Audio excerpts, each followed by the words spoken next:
I'm Cody Proctor, and as you can tell tonight, Whitney Ward isn't here in the studio this evening. That's because she's out helping make this year's Tom's Turkey Drive a success. Right now, both Mark and Whitney are at Rose Hours, where you only have a few more days to buy a Thanksgiving meal for a family who needs one. But first, our very own Tom Sherry is at Starbucks right now, where you have only another hour to stop and buy a drink to make a difference this year. Hey there, Tom. Oh, Cody, this is a fabulous, fabulous day. I love Starbucks and I love what they do. I'm actually at the Starbucks up on 57th Street where they've got a huge drive-through, and it just cleared out right now, but it's car after car after car that's coming in to get a beautiful handcrafted beverage. Let's go inside. Come on with me, Eric. We're going inside. How are you folks? You know, you just donated to Tom's Turkey Drive right there. I know, I did it on purpose. So can we tell the folks what's going on? Sure. All the proceeds from, and your name is? Lisa. Oh, it's lovely, Lisa. Lisa. She came here She came for just for this? Well, of course she did. She's wonderful. Lisa, so here we go. All of the profits from your handcrafted coffee drink go directly to Starbucks. So you're helping to feed a family a Thanksgiving dinner and having a delicious coffee beverage. Nice. Yeah. And so it goes to Starbucks or it goes to To Tom's Turkey Drive. All the profits go to Tom's Turkey Drive. All right, Lisa, we love you. Thank you. Come on over here, quick. We're going over here. We don't have much time. Well, they're the masters. You know, these are the people that make it all happen back there. You've got the great baristas. You have Shannon, just.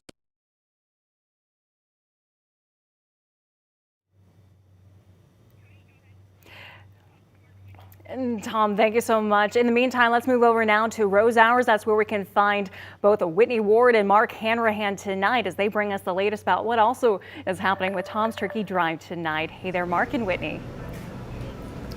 Yes, good evening, Cody. We are here at the Rose Hours on 29th. It is kind of our final push here for Tom's Turkey Drive, trying to sell as many of these bags as possible in the next few days. They're 20 bucks. Buy one of these bags, take it up front. You feed a family a Thanksgiving meal, which is a very cool thing to do. Yes. And we have a cool announcement to make tonight as well. Yes, the coolest kind of announcement. We also have so many different corporate partners here in our community that make Tom's Turkey Drive such a success. So tonight I want to bring over Josh Smiley from BECU. Josh, thank you so much for being here. You have something very special that you are going to reveal for us today. I do. I'd like to announce that BECU is going to be giving $5,000 to Tom's Wow. Turkey Drive and Second Harvest Food.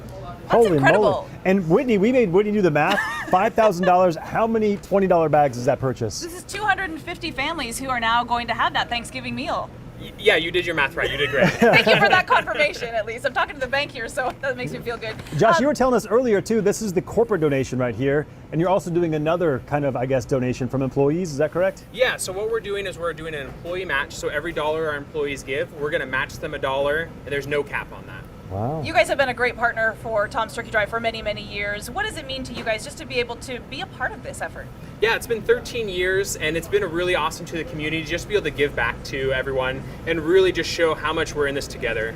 These can be really tough times this time of year with the holidays, and we're really glad to be able to help out. Josh Smiley with BECU, thank you so very much. We appreciate your donation here. Yeah, very cool. Thank you very much. All right, if you still want to donate, you can do so in several ways. You can go to any area Rose Hours, pick up one of these bags, take it to the cash register, and you'll pay $20 for this, and this will feed a family a Thanksgiving meal. Also, if you can't make it down here, head to KREM.com. You can find the Turkey Drive tab there. Click on that, and that'll provide several different ways to donate, even a QR code that you can scan, so it's very easy to do so.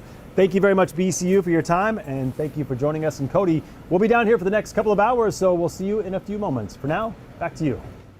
Mark and Whitney, thank you so much for your coverage tonight. In the meantime, if you want to donate to Tom's Turkey Drive, it'll not only warm your heart, and we kind of need that warmth right now because temperatures at the moment, a little chilly to say the least. Let's go now to meteorologist Michelle Bosch. She's in the Weather Center tonight. And Michelle, I don't like those numbers right next to you. No, at least we didn't have the wind chill to contend with today. The winds finally died down. It was breezy and chilly yesterday, but check out some of the overnight lows. The coldest temperatures we've seen all season so far, at least at the Spokane Airport, got down to 11 degrees this morning, 12 in Coeur d'Alene, single digits in Deer Park, 11 in Pullman, and 13 in Moses Lake. And it's probably not going to be much warmer tomorrow morning either, so just heads up there. We did not make it above freezing today despite the sunshine. 28 right now in Spokane, upper 20s in Deer Park and Coeur d'Alene, and just barely above the freezing mark in places like Moses Lake, Wenatchee, and in Lewiston. Satellite and radar shows dry conditions, though, across the inland Northwest. Again, we did not have any shortage of sunshine today, but the air mass is just very cold. And so, of course, with clear skies and light winds overnight, that gives us maximum radiation and allows those temperatures to really plummet back down into the teens, and again, even single digits for some spots. The good news for this weekend, we will continue to see a bunch of sunshine, light winds, but it is going to be cold. Low temperatures down in the low teens for Saturday and Sunday. High temperatures struggling to get above freezing. New developments tonight on the murder of 4 University of Idaho students who were found stabbed to death in their home on Sunday. This morning, Idaho State Police released a map roughly outlining where the students were late Saturday night into early Sunday morning. At this hour, they're hoping this map will help the public remember any information helpful to the investigation. KREM 2's Amanda Rowley joining us now live from Moscow with this newly released timeline and map. Amanda. Good evening, Cody. Local investigators are still trying to piece together where these 4 University of Idaho students went on Saturday night through Sunday morning before being stabbed to death in their Moscow home. Now, they are hoping the map released today will produce additional tips from the community. Now, that map details the night of Saturday, November 12th into the early morning hours of Sunday, November 13th. Now, it highlights locations and approximate times when Kaylee Gonsalves and Madison Mogan were in downtown Moscow, while Ethan Chapin and Xana Kernodle were at the Sigma Chi house. Now, investigators believe Madison and Kaylee were at the Corner Club on Saturday from 10 p.m. to 1:30 a.m. Sunday morning. Then they were at the Grub Truck on Main Street at 1:40 a.m. 5 minutes later, the map says they returned to their home on King Road. Investigators also believe Ethan and Xana were at a party at Sigma Chi from 8 to 9 p.m. Saturday night, then returned to the King Road home at 1:45 a.m. on Sunday. The hope is that someone might remember being at or near these locations around the same time and potentially saw something suspicious or relevant to the investigation. Police are asking those people to call the tip line number or email that information. And we, of course, have that tip line number and email address posted on KREM.com. Now, tonight, this is all good information. It is new information as of this morning from the Idaho State Police Department, but it brings up even more questions, such as, did investigators use the students' cell phones to identify these times and locations? Did Madison and Kaylee walk or drive or get a ride to these different locations? And did Ethan and Xana only spend an hour at the Sigma Chi house? Now, I have several calls into local authorities, including Idaho State Police, to clarify these details in the map. I haven't heard back, but we're going to continue pressing for answers as this story develops. Reporting in Moscow tonight, Amanda Rowley, KREM 2 News. Amanda, thank you so much for your hard work there and your dedication to reporting this story. Now, right now in Moscow, State Patrol is monitoring the area around all schools.